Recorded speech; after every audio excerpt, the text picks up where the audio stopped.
আসসালামু আলাইকুম ওয়া ৰাহমাতুল্লাহি ওয়া বাৰাকাতুহ।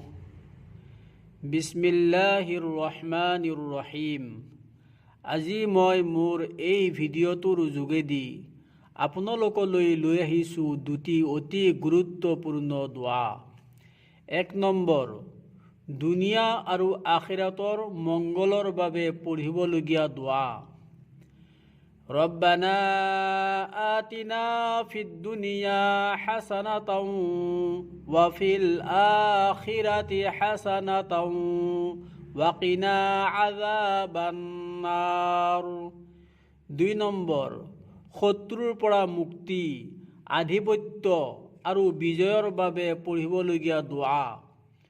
ربنا أفرغ علينا وثبت أقدامنا وانصرنا على القوم الكافرين।